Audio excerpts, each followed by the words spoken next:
semuanya.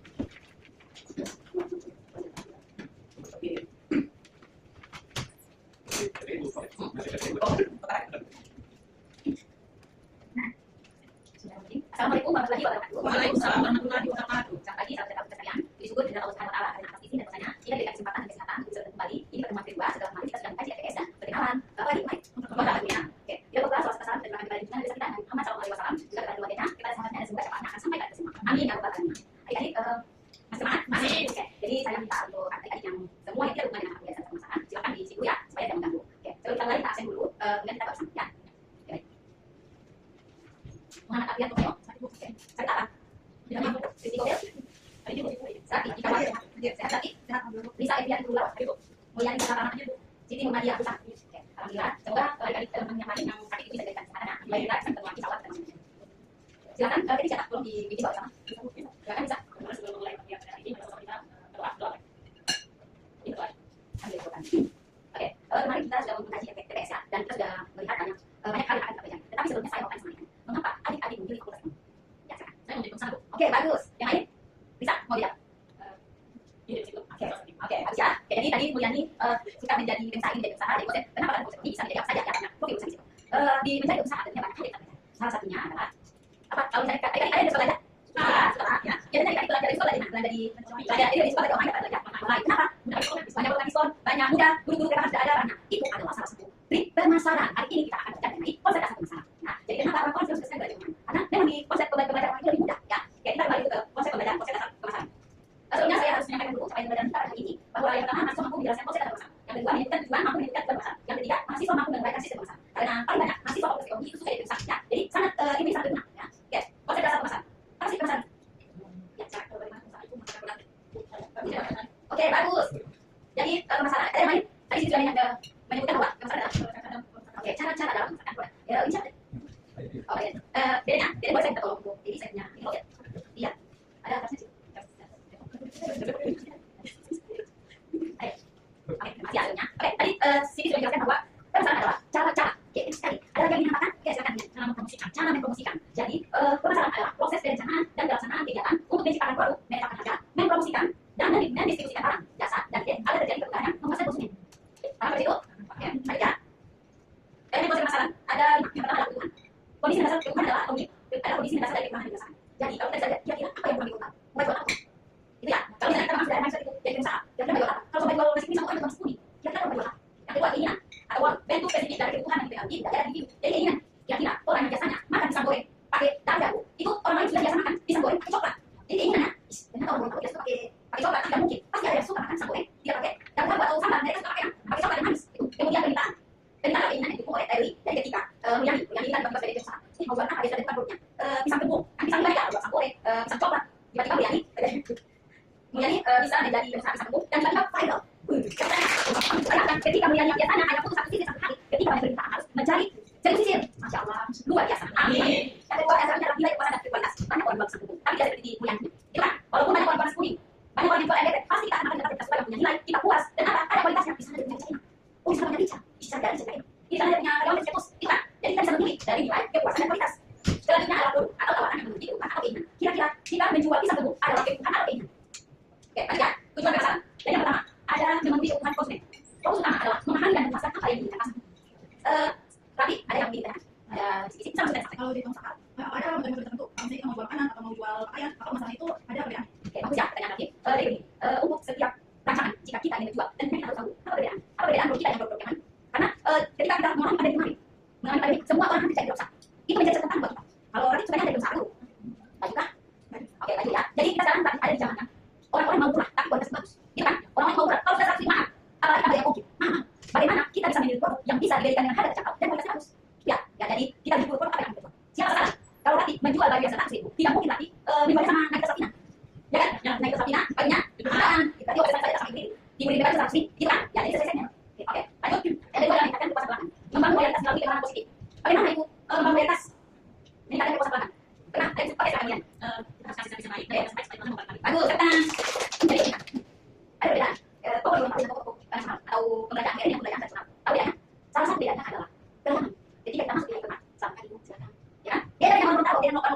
Ibu ibarat kita sendiri berbeda. Itu kan? Sampai akhirnya kita kuat di kota, ada yang sampai marah-marah. Padahal nggak ada orang beli, bukan karena dia mau beli, tapi karena pelayanan.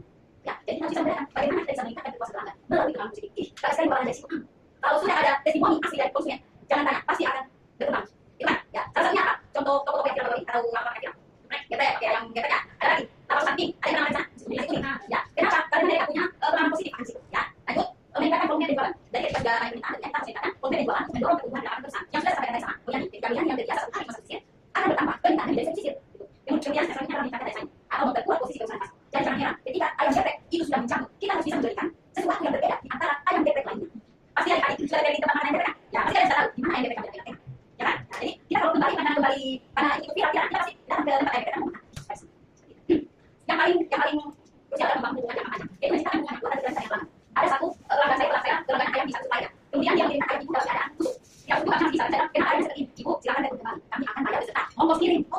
Jadi ketika saya sebelumnya tahu balik ayam di situ, saya mau beli lagi di situ. Itu termasuk di kategori membangun hubungan jangka panjang. Kalau kemarin kita ada ayam geprek yang ada ulangnya, bagaimana sikap kita? Kita harus membangun hubungan itu. Mungkin kita bisa share foto video berita seperti itu kan? Karena selisih-lisihnya kita tetap akan dapat kekurangan kita. Oke, berarti ya. Tahu ini? Oke, jadi ada sistem pemasaran buat ya. Yang pertama adalah input, yang kedua proses, yang ketiga adalah output. Informasi cost, input masuk ke informasi, input juga informasi pasar. Jadi oh ternyata orang belum tahu itu dari suka makan ayam geprek. Jadi informasi pasar ya. Kenapa kita tahu orang belum tahu suka makan ayam geprek? Karena di tempat makan ayam geprek dia akan sunyi. Dan pagi jam 8 sampai jam 12 malam kita lewat di situ masih. Dan itu sudah bertahun-tahun. Akhirnya itu membuka cakrawala orang-orang atau membuka kira-kira kita harus jual itu kan? Kemudian untuk konsumen, oh iya, kalau ayam geprek banyak, satu paket punya berapa? 13.000 atau 13.000 sudah dapat paket ayam nasi sama. Sama lagi tidak beli 100.000. Jadi kalau kita tidak membangun hubungan jangka panjang, nah, tidak ada sisi jadi pasti kita akan dalam tempat yang terus menerima kualitas. Kemudian kita sumber daya perusahaan. Sumber daya perusahaan itu ada perusahaan ini, karena ada semangat-semangatnya, kemudian ada beritahunya. Jadi sampai kita harus menjaga. Kalau misalnya, karena memang kita berarti sabarnya harus kesehatan. Tapi kita selalu dengan bicara mahal sampai 120 per kilo. Mahal itu. Yang kedua adalah proses. Jadi ketika kita sudah melihat setelah informasi pasar, oh kita suka makan ayam. Oh dengan harga harus makan tidak cuan. Itu kan, itu informasi. Kemudian mereka riset langsung. Apakah benar itu harus makan ayam geprek? Gitu kan? Kemudian dari sana, kira-kira kalau ayam cuma jualan ayam geprek, atau ada varian ayam lalapan, varian ayam lainnya, ayam jeruk ya. Atau ayam jeruk yang tadi itu, ya jadi salah satu varian. Kemudian strategi promosi. Bagaimana strategi promosi yang kalian tahu? Bisa.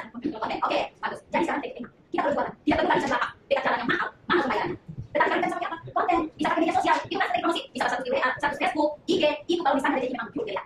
Kalian siap-siap akan menjadi pengusaha luar biasa. Oke, kemudian strategi distribusi. Kalau strategi distribusi ini berlaku untuk perusahaan yang ada produknya. Contoh. Misalnya saya buat ketek, yang saya ketek ini kalau misalnya masih saya simpan, saya simpan di tangan, belum tentu orang beli langsung. Jadi mungkin saya bisa memberikan saya strategi distribusi. Saya ciri apa? Apakah sekarang di mana saja? Dapat zaman, di mana ini, ini house. Banyak sekali. Perlu kita titip di warung-warung. Warung lokal, warung modern, supermarket modern, atau Alfamart, Indomaret, kita cari di situ. Karena orang sekarang di sini mau beli sana. Oke, kemudian outputnya, kalau kadang-kadang nanti bisa sampai ke konsumen. Bisa sampai tidak. Kalau misalnya kita lihat teman yang tidak habis, dia sepatu dari tempat produksi harus strategi, yaitu yang cara tanya, kemudian kepuasan pelanggan. Jadi cara kepuasan pelanggan itu. Dan ada pencapaian juga bisa jadi salah satu tujuannya. Jadi contoh ilustrasi sistem pemasaran, ada produsen misalnya pabrik sepatu, atau mungkin pabrik kayak kalau normal kan gula, kemudian diberikan didistribusi kepada distributor, kepada pabrik sepatu. Kalau gula berarti di mana? Di warung, toko-toko, ke market, dan semua orang butuh gula, gitu kan? Kemudian pengecer ada toko saja yang memang bukan sepatu, hanya sepatu saja dijual. Kemudian konsumen adalah pelanggan. Oke, saya bisa simpulkan, ada yang belum paham atau ada yang tidak. Oke, sama.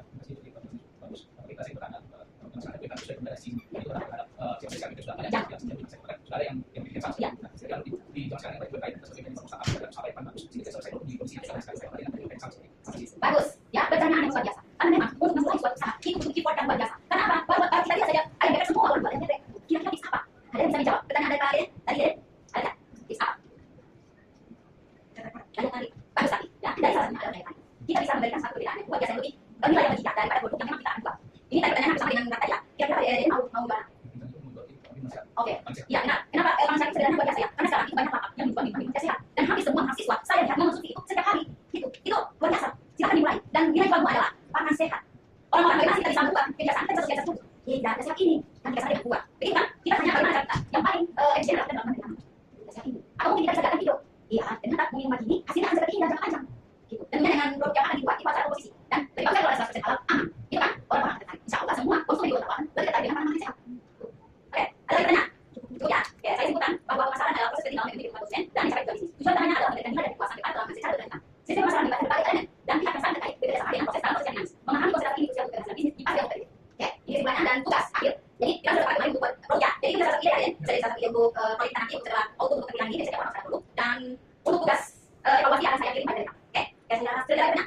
Oke, saya rasa juga. Mohon maaf, semoga ada satu dua kali yang bisa sampai pada pikiran kita dan bisa membuat satu motivasi yang kita menjadi usaha. Makasih, sampai ketemu lagi. Assalamualaikum warahmatullahi wabarakatuh. Sebelum tampil yang berikutnya karena agak susah ya, ada beberapa hal yang akan saya sampaikan supaya bisa perhatikan oleh yang lainnya. Di dalam ketika kita sudah berkali dengan bagaimana kemarin bikin mobil, bagaimana anatomi dalam mobil itu, bagaimana menyusun TPS berbasis mobil, model-model pembelajaran berbasis inovasi. Kemudian TPS kan sekarang tidak TPS dan terakhir ini komunikasi dan keterampilan dasar mengajar. Kita sudah berkali itu. Hal ini adalah penerapan dan akumulasi semua itu. Akumulasi semua itu. Nah saya untuk yang tampil pertama ini saya berikan gambaran saya berikan gambaran karena dalam model pembelajaran inovatif, apalagi paradigma pembelajaran perguruan tinggi itu mengandung SCL. SCL kan student centered learning, bukan TEL, itu teaching, bukan TSL, TCL. Teacher, student centered. Jadi seperti itu. Nah kemudian tadi awalnya dari awal kita sudah menyiapkan mahasiswa belajar, sudah berdoa ya, sudah menanyakan kabar, sudah mengecek hadirat, kan itu sudah lalu sudah masuk pada sesi ya, ada sesi ya. Kalau di kurikulum pendidikan namanya pertanyaan komandi. Tadi ada sesi misalkan kalau dulu apa tujuan masuk di kode ini. Nah, karena ada yang mencari dosen, ada yang mencari pengusaha dan sebagainya. Nah, sebelum ini dosen kita cari tanya dengan yang dimana dia misalkan pengusaha, lalu dia tanya untuk cari pengusaha apa yang harus dikuasai, apa saja yang harus dikuasai. Nah, kan sudah ada sebagai pemasaran supaya kan bisa terjual dan sebagainya. Kan harus menguasai bagaimana pemasarannya. Nah, pemasaran kan apa? Kan tadi itu apa yang harus dikuasai? Pemasaran ini baru kan mengapa? Itu namanya pertanyaan dasar dan pertanyaan lanjut. Ini pertanyaan dasar mereka. Tadi kan pertanyaan dasar mereka 8. Yang pertama kan pertanyaan dasar dan pertanyaan lanjut. Nah, pertanyaan dasar apa? Begitu dia jawab mengapa? Bagaimana sisi bagaimana pemasaran itu pertanyaan lanjut. Nah, begitu dijawab lalu dosen ini konsep pemasaran itu apa? Kami kok pemasaran itu begini. Ya, hari ini kita akan belajar tentang konsep dasar pemasaran. Jadi jangan dosen yang menipu. Dosen memancing dengan pertanyaan, lalu yang menipukan adalah mahasiswa kita dipancing dengan pertanyaan kan. Nah, sudah tahu dosen ya hari ini kita akan belajar membahas tentang konsep dasar pemasaran. Nah, materi yang kita bahas pada hari ini adalah tadi pengertian pemasaran, elemen pemasaran, tujuan pemasaran dan sistem pemasaran. Nah, oleh sebab itu dari tujuan yang akan kita capai pada pembelajaran kali ini itu yang merupakan subjek tadi. Ada di kolom KTS kemampuan akhir yang akan dicapai. Dan tujuan akhir dari pembelajaran kali ini adalah diharapkan adik-adik mampu apa? Apakah mampu menjelaskan, apakah mampu menganalisis, atau mampu apa? Yang tadi harus disampaikan supaya ya, misalnya mampu apa? Menjelaskan. Nah, menjelaskan. Nah, yang menjelaskan ini mahasiswa bukan dosen. Nah, itu kan. Nah, kemudian setelah itu baru masuk ke kegiatan inti kan. Nah, kegiatan inti boleh ada dua, boleh langsung masuk ke dalam kolom. Kita boleh belajar. Boleh. Tadi biasanya ada pertanyaan pada sesi. Itu yang namanya teori belajar konstruktivisme, membangun pemahaman peserta melalui pertanyaan-pertanyaan yang terbuka dan dibuka dengan materi yang akan diajarkan. Itu belajar yang sudah diperoleh. Pada saat model pembelajaran, di situ menggunakan model apa? Ya, kita bisa cara mereka. Itu kan dalam macam topik kalau sama itu kan simpel. Nah, biasanya cara itu dulu. Jadi begitu sudah selesai pendapat tadi sudah diuraikan hari ini kita akan belajar materi ini. Tujuan yang akan kita capai pada pembelajaran ini adalah diharapkan akan mampu akan menjelaskan konsep dasar pemasaran. Sudah masuk langsung bagi kelompok misalkan itu. Jadi kalau kelompok tidak akan satu kelompok itu tidak akan maksimal kelompok 3 itu. Kelompok 3 itu satu kelompok itu ada pasal 5. Kalau sudah kan atas kita bisa bayar. Ya tahu kan. Nah, cuma ada pasal 5 yang bisa dibagi jadi di kelompok dan kelompok ada pasal. Nah, bagi kelompok ini sudah menyiapkan media apa media gambar situasi pemasaran. Yang di dalamnya itu ada elemen-elemen itu ada desain. Itu akan sama kelompok. Jadi harus saya bayar. Ayo dikasih sama mereka atau kirim ya itu mereka. Lalu kasih dengan lebar kerja untuk mereka isi. Nah, dari ilustrasi dan ini adalah menurut saya apa pemasaran. Tujuannya apa? Elemen-elemennya adalah pemasaran itu seperti apa? Sistemnya bagaimana? Doanya yang ya kan? Bisa bagi bersama jadi satu atau ini. Dan doanya yang bagi orang di situ. Tapi kontrol ini ada pemilihan kelompok kecil kelompok besar sudah ada. Ibu kontrol masing-masing supaya sudah selesai. Apakah selesai kalau pakai? Apakah selesai? Sudah. Ini kita kelompok 1 menjelaskan apa yang sudah dilakukan. Nah, mereka sama menjelaskan aplikasi yang itu dengan kelompok. Dan menurut kami bahwa pemasaran itu begini. Tujuannya ini, elemennya ini, sistemnya begini. Kita kan mampu menjelaskan itu tujuan. Nah, setelah kelompok 1 mengatakan bagaimana kelompok 2 mengatakan bagaimana kelompok ada kan presentasi yang tadi penjelasan yang disampaikan oleh kelompok 1. Kalau menurut saya pemasaran itu begini, pemasaran itu begini. Kita ada interpretasi. Itu mulai pembahasan tadi di samping ada diskusi kelompok yang ada presentasi. Sesudah itu sudah banyak presentasi sudah paham tadi ya sudah paham. Nah, sekarang kita masuk pada kesimpulan. Menurut kalian kira-kira apa dari maksudnya pemasaran? Tujuannya apa? Ini apa? Itu kalau kita ada kesimpulan setelah kesimpulan lalu memberikan asesmen atau penilaian. Ini mau kasih boleh, mau kasih boleh. Nah, sekarang saya bilang tugas kita ada 2 tugas terstruktur yang bagaimana yang kita harus lakukan dia bagi. Lalu tugas mandiri itu boleh kasih sidang atau kasih pekerjaan rumah boleh terjadi. Jadi itu yang diharapkan. Baru setelah itu setelah pembelajaran selesai jangan lupa masih ada refleksi. Di dalam penilaian ini ada refleksi. Nah, yang masuk dengan refleksi itu apa? Nah, masing-masing misalkan ibu adik-adik setelah adik-adik menjelaskan dan sebagainya sudah diberikan asesmen atau penilaian. Menurut adik-adik bagaimana? Apa perasaan adik-adik belajar hari ini? Apakah adik-adik senang dengan strategi yang kita lakukan hari ini? Materi hari ini yang kita menyampaikan. Kalau tidak sanggup menyampaikan secara lisan, tulis tapi jangan tulis nama. Ya, tulis nama. Nah, baru dosen tahu dengan refleksi. Ya, adik-adik ibu juga bangga. Karena ibu tidak menyangka adik-adik mampu menjelaskan konsep dasar pemasaran bersama cukup. Tetapi setelah melalui diskusi dan pengalaman sekarang itu yang saya ceritakan adik-adik bisa refleksi. Baru terakhir untuk mempersiapkan kelas menerima pelajaran atau materi. Karena itu ada di tahapan yang akan dinilai. Dari tahapan yang akan dinilai itu ada 24 item. Dari mempersiapkan mahasiswa, melakukan persepsi, baru menguasai materi, mengaitkan materi yang kita nyata. Seperti ada, membutuhkan BP itu ada. Kemudian kira-kira materinya, kemudian pendekatan sampai dia dunia. Dan harus inovatifnya kita OD, ya, OD. Yang saya lakukan dengan luar ini. Dan ya, baru ada menguasai kelas. Nah, menguasai kelas itu kita kan di kelompok-kelompok itu. Tidak. Kemudian pembelajaran bersifat kontekstual yang nyata, bukan cuma penjelasan. Tapi mana yang ada seperti itu, ada apa itu. Baru baru sumber belajar. Sumber belajar bukan cuma PowerPoint, tapi itu kan dia gambar pemasaran. Ada ilmu bahasa pemasaran, mana pemasaran bukan cuma kata-kata, tapi situasi pemasaran itu seperti apa. Lalu yang berikut bahasa boleh bahasa Inggris yang menggunakan bahasa daerah boleh.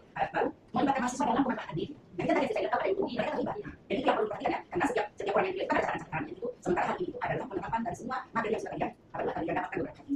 Jadi kita bilang jangan kita bebel yang ada itu ada belajar lewat mulus belajar lalu ada belajar. Nah, jadi baru pendidikan mengajarkan yang coba pusat sama saya, asal pusat ke asal ini. Jadi pusat itu istilahnya fasilitator, memfasilitasi kebutuhan belajar mahasiswa. Jadi menyiapkan buku, menyiapkan apa,